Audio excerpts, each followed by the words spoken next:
जय। आज हम आप लोगों को बताएंगे नई शिक्षा नीति क्या है, हमारे देश में इसकी क्यों आवश्यकता पड़ी। तो सबसे पहले चलते हैं जो प्राचीन भारतीय शिक्षा प्रणाली थी। जो प्राचीन शिक्षा प्रणाली थी उसमें गुरु और शिक्षक हुआ करते, गुरु और शिष्य हुआ करते थे। गुरु आश्रम में पढ़ने व्यक्ति जाया, बच्चे भैया बहन वहाँ उस समय जो विद्यार्थी थे उस समय वहाँ पढ़ने जाते थे और उनकी शिक्षा गुरु आश्रम में रहकर ही शिक्षा दीक्षा होती थी। लेकिन हमारे भारत सरकार ने समय पर शिक्षा नीति अपनाई थी। ब्रिटिश सरकार जब हमारे यहाँ शासन की थी उस समय 1835 में मैकाले शिक्षा पद्धति हमारे देश में थोप दिया गया था। लेकिन जब हमारा भारत आजाद हुआ तो सर्वप्रथम जो राष्ट्रीय शिक्षा नीति लागू हुई हमारे देश में वह 1968 में पहली बार राष्ट्रीय शिक्षा नीति हमारे देश में लागू हुई थी। और फिर दूसरी बार कुछ संशोधन हुआ 1986, पहले प्रथम बार 1968 में लागू हुआ और दूसरी बार 1986 और कुछ संशोधन 1992 में किया गया था।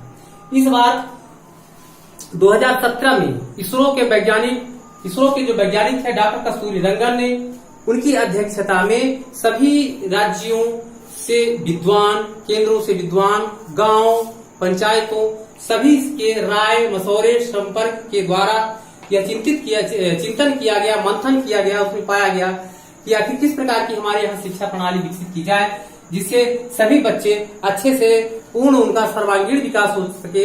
इस उद्देश्य से नई शिक्षा नीति का निर्माण किया गया जो चलते हैं नई शिक्षा नीति 2020 जिसे ये NEP कहते हैं, न्यू एजुकेशन पॉलिसी, नई शिक्षा नीति। तो जो पहले की पद्धति थी वह 10+2 थी। 10+2 थी, इसका मतलब था जो बच्चा विद्यालय जाता था वह शासन के अधीन 12 वर्ष तक वहां विद्यालय में पढ़ता था। लेकिन उस शिक्षा को बदलकर क्या कर दिया गया, 5+3+3+4 या 4, यह कुल मिलाकर के 15 वर्ष। कहने का मतलब जब ये शिक्षा नीति लागू होगी 5+3+3+4, तो इसका मतलब 15 वर्ष अब शासन की निगरानी में जो बच्चा जाएगा वह 15 वर्ष की आयु में रहेगा। लेकिन यह 15 वर्ष 5+3+3+4 है क्या? अभी तो यह तो समझ में आता था कि 10+2 10वीं 12वीं तक बच्चा जाएगा, 12 साल पढ़ेगा और जो पद्धतियां थी वह पढ़कर बच्चा पास होता था।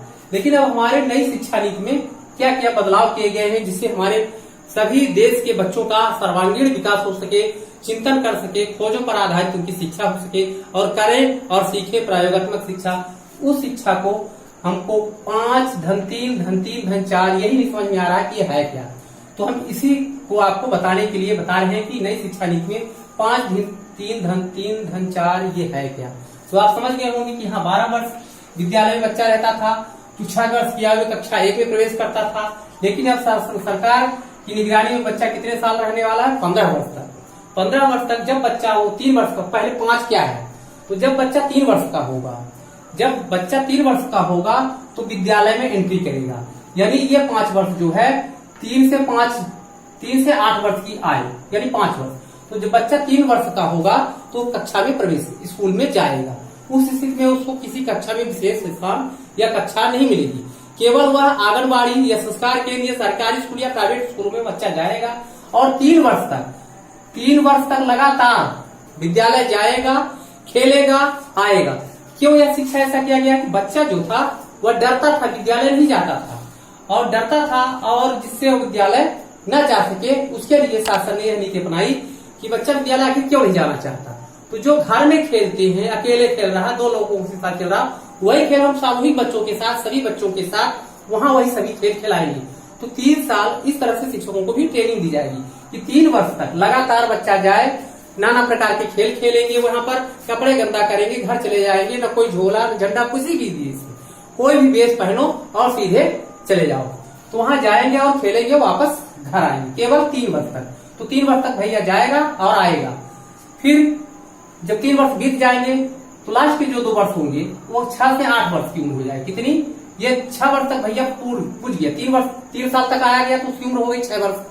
अब वह 2 वर्ष बचा, जो 5 को हमने 2 भाग बांट दिया, 3 और 2, तो 3 वर्ष केवल वह आएगा विद्यालय जाएगा, वो आएगा जाएगा आएगा, बस यही करना है और खेलेगा कूदेगा वापस आ जाएगा। जब 2 भाग जो है, जब बच्चा 7 वर्ष का हो जाएगा तो कक्षा 1 में, कक्षा 2 में वह विद्यालय आएगा जाएगा और उसको यह पता नहीं चलेगा कि वह कब कक्षा 1 और कक्षा 2 कब पास कर लिया। कोई परीक्षा होगा नहीं उसकी। उस स्थिति में उस पर ध्यान दिया जाएगा कि बच्चे का मानसिक विकास गतिविधियों पर ध्यान दिया जाएगा कि बच्चे को जो कह दिया जाता है यह काम करना है, ऐसे खेलना है, वह उसके प्रति एक्टिविटी अपनी दर्शाता है कि नहीं दर्शाता। इसकी भी कोई परीक्षा नहीं होगी। तो ये इस तरह से ये जो 5 वर्ष है उसको 2 भाग में बांट दिया गया। 3 वर्ष केवल आए जाएगा, 2 वर्ष बच्चा और जाएगा विद्यालय, 2 वर्ष जाएगा, उसी में 2 वर्ष आएगा और जाएगा। तब तक बच्चे की उम्र हो जाएगी 8 वर्ष। कितनी हो जाएगी? 8 वर्ष की हो जाएगी। और केवल उसकी गतिविधियों पर उसमें स्थिति में नजर रखी जाएगी। यह उसका फाउंडेशन कोर्स होगा, आधार कोर्स होगा, जिससे बच्चों की जड़ मजबूत हो जाए। फिर जब बच्चा 8 वर्ष से ऊपर होता है, 9 वर्ष, तो वह कक्षा तीसरी में प्रवेश करता है। अब कक्षा तीसरी में वो पढ़ेगा, अपनी गतिविधियों को पढ़ेगा और कौन सी भाषा पढ़ेगा वहां। राज्य की जिस भाषा में है, राष्ट्रीय भाषा, राज्य की भाषा, लोकल भाषा, महाराष्ट्र में है मराठी, कर्नाटक में है कर्नाटक, केरल में है तो मलयालम, यानी जिस भाषा में है वह उसी भाषा का प्रयोग करेगा। उसी भाषा में, क्योंकि वह उसी भाषा में सीख सकता है, उसकी जिज्ञासा उसी भाषा में है, तो वह अपनी ही भाषा में सीखेगा। तो उस भाषा में वह भैया स्कूल जाएगा, आएगा, तो तीसरी में जब पहुंचेगा तो उसकी मूल्यांकन होगा, प्रश्न पूछे जाएंगे, परीक्षाएं होंगी उसकी। और वह परीक्षाएं जो होंगी सर्वांगीण विकास को मद्देनजर रखते हुए कि उसकी सभी दिशाओं में मानसिक टेस्ट, तो इस तरह से वह सभी दिशाओं में, हिंदी, गणित, अंग्रेजी, सभी दिशाओं में, और जो इंग्लिश मीडियम में जाना चाहे वहां उनके लिए प्राइवेट संस्थाओं में भी वह जा सकते हैं, अंग्रेजी अपने बच्चों को सिखा सकते हैं। इंग्लिश मीडियम की तो बात है रहेगी, लेकिन यहाँ जो तीसरी में एडमिशन होगा तो ये जो 3 नंबर है, तो 3, 4, 5 ये जो होगा कक्षा तीसरी, चौथी, 5वीं होगा 2 नंबर। यहाँ का इस वर्ष में केवल बच्चा कहाँ गया, 5 वर्ष स्कूल जाएगा और केवल 2 कक्षाएं पास करेगा। ये इसमें जो बच्चा पहुंचेगा उस स्थिति में वह 3, 4 और 5वीं कक्षा में जाएगा। तो तीसरी कक्षा, 5वीं कक्षा में जाएगा, उस स्तर में उसकी उम्र हो जाएगी 11 वर्ष। तो 11 वर्ष की आयु में क्या करेगा वो? सभी अपनी भाषाओं में, अपनी भाषाओं का गहन अध्ययन करेगा, अपनी ही भाषाएं बोलेगा, लोकल जो भाषाएं होंगी, क्षेत्रीय भाषाएं होंगी, उन्हीं भाषाओं में वह पढ़ेगा, सभी विषय उसी में पढ़ाए जाएंगे। इसके बाद बचता है ये 3 वर्ष। ये 3 वर्ष जो होता है वह 6, 7, 8 के लिए है। तो वह 6, 7, 8 में बच्चा जाएगा। उस स्थिति में जब बच्चे की पढ़ाई जो होगी वह व्यवहारिक शिक्षा, वो कैसे शिक्षा को ध्यान में रखकर उसको शिक्षित किया जाएगा। और उस स्थिति में उससे प्रश्न पूछा जाएगा, रटंत विद्या नहीं रहेगी, केवल करके सीखे, आओ करके सीखे, विज्ञान आओ देखे, प्रैक्टिकली करे, सिद्धांतिक करे और करके सीखे। रटंत विद्या नहीं होगी कि हमने जलियांवाला हत्याकांड कब हुआ था, भारत आजाद कब हुआ था, ये नहीं, क्यों हुआ था, क्यों हुआ था, जलियांवाला बाग हुआ क्यों था, ना हुआ होता तो क्या होता। माने उसको चिंतित करने के लिए, चिंतन के लिए उस पर यह शिक्षा लाया जाएगा। उसको देखा जाएगा कि वह व्यक्ति किस एक्टिविटी के साथ पढ़ना चाहता है, तो उसके सभी सैद्धांतिक, व्यवहारिक और प्रायोगिक शिक्षाओं पर यह आधारित शिक्षा रहेगी। और उसी स्थिति में यहीं पर जो 6, 7, 8 में बच्चा जाएगा, वहीं पर उसकी स्कॉलर की शासन की योजनाओं में स्कॉलरशिप की सुविधा भी वहीं उपलब्ध कराई जाएगी। तो यहाँ पर बच्चा इस तरह से ये 3 साल हो गया। अब बच्चा 4 साल, तो ये जो चौथा साल 4 लिखा है, धन 4, ये धन 4 हम आपको बता दें, यहाँ पर ये 9, 10, 11, 12 उस स्थिति में भैया की उम्र, बच्चे की उम्र क्या हो जाएगी, 18 वर्ष हो जाएगी। जब 12वीं क्रॉस करेगा तो 18 वर्ष। इसमें होगा क्या, इसमें अब 9वीं से ही जो अभी कॉमर्स ले लो, गणित ले लो, अंग्रेजी ले लो, फिजिक्स ले लो, आर्ट ले लो, भूगोल ले लो, ये सभी विषय थी। उस स्थिति में अब भैया को ये महसूस नहीं होना पड़ेगा कि ये भैया आर्ट पढ़ रहा है, ये कॉमर्स वाला है, ये मैथ वाला है, ये बायो वाला। अगर आपको बायो लेना है तो भूगोल ले सकते हैं, मैथ लेना है तो फिजिक्स, केमिस्ट्री, मैथ है वो ले सकते हैं, लेकिन उसके साथ इतिहास ले सकते हैं, कॉमर्स ले सकते हैं। यहाँ आप आल सब्जेक्ट, सभी सब्जेक्ट का चुनाव स्वतः भैया अपने से, विद्यार्थी अपने से कर सकता है। तो यहाँ वह स्वतंत्र है, फ्री है सभी विषय को चुनने के लिए, वह विषय स्वतः चुनेगा। और बच्चों का मूल्यांकन जो होगा, उनकी गतिविधियों को ध्यान में रखकर बच्चे भी उनको क्या करेंगे कि वोट देंगे कि कौन सा बच्चा मूल्यांकन उस सर्वांगीण विकास की ओर होगा, सभी शिक्षाएं दी जाएगी। उसमें भैया भी देखेगा कि कौन भैया विद्यालय अच्छे से पढ़ रहा है, शांतिपूर्वक है, क्योंकि उसमें क्या होगा, किसी से झगड़ा नहीं होगा, आपस में वो सब मिलकर रहेंगे। क्योंकि उसको भी लगेगा कि इसको हम वोट नहीं देंगे, इससे लड़ाई कर लेंगे, झगड़ा कर लेंगे तो हमको वोट नहीं देगा, तो वह रिमार्क घटेगा। और यहाँ एक चीज और लागू होने वाला है, क्या? सेमेस्टर प्रणाली लागू होगी। सेमेस्टर प्रणाली एक अच्छी खुशखबरी है, क्योंकि जो बच्चा पढ़ेगा तो 6 माह बाद एक परीक्षा, 6 माह बाद एक परीक्षा, एक ही कक्षा में 2 बार परीक्षा होगी। वह अक्सर 10वीं और 12वीं के लिए बोर्ड जैसी ही होगी। तो सेमेस्टर पद्धति प्रणाली होगी। सेमेस्टर प्रणाली में इसलिए किया जा रहा है कि बच्चे को डर रहेगा परीक्षा के लिए कि आधे कोर्स का वह परीक्षा आधा तैयारी कर ले, फिर आधे कोर्स का अगली बार तैयारी कर ले। इस तरह से सेमेस्टर प्रणाली उसके लिए लागू होगा और यहाँ पर वह फ्री है विषय अपना चुनने के लिए कि वह किस विषय में कौन सी विषय लेकर पढ़ सकता है, इसके लिए वह आजाद है।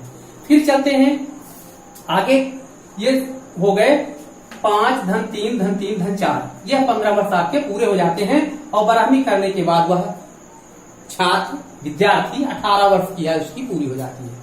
अब कॉलेज में जाता है, यहाँ देखिए स्नातक में एडमिशन लेना है तो BA BSc BCom यह अब कैंसिल हो गए, इससे कोई मतलब ही नहीं रह गया। क्यों? क्योंकि हार्ड सब्जेक्ट है, सब्जेक्ट हार्ड है। अब इसका कोई वह नहीं है कि वह आर्ट लेगा, कॉमर्स लेगा, क्या लेगा। अब ये पद्धति यहाँ पर समाप्त कर दी गई। यह प्रणाली लगभग 2030 तक में यहाँ पर पहुंचकर लागू हो जाएगी।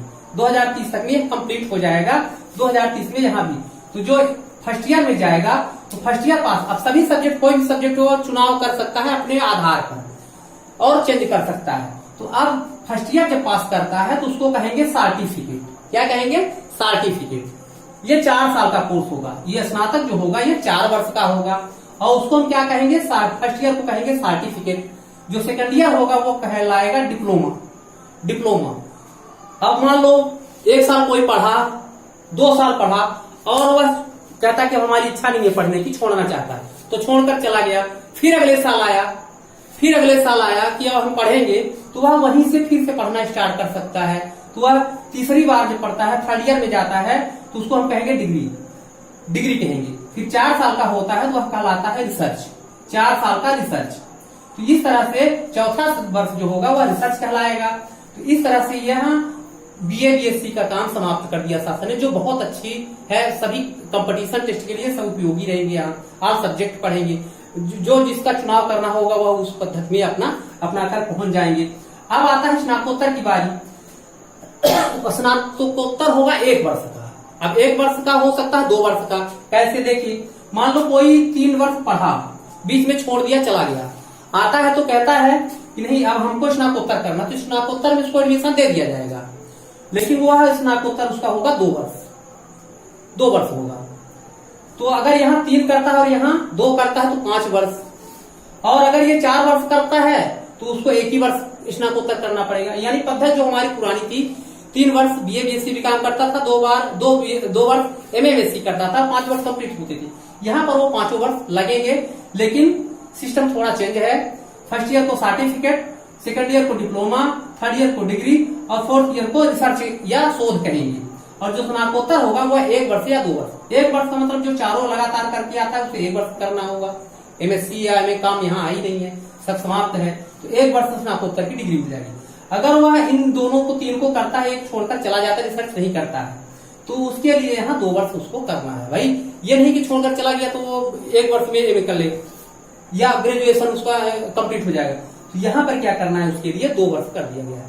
तो ये है नई शिक्षा प्रणाली। अब आगे जब MPhil की जो प्रणाली करनी थी, MPhil की भी डिग्री समाप्त हो गई। MPhil भी करना नहीं है, PhD करना है, शोध करना है, वह शासन का जो जारी होगा विषय कोर्स वो आपको बताया जाएगा।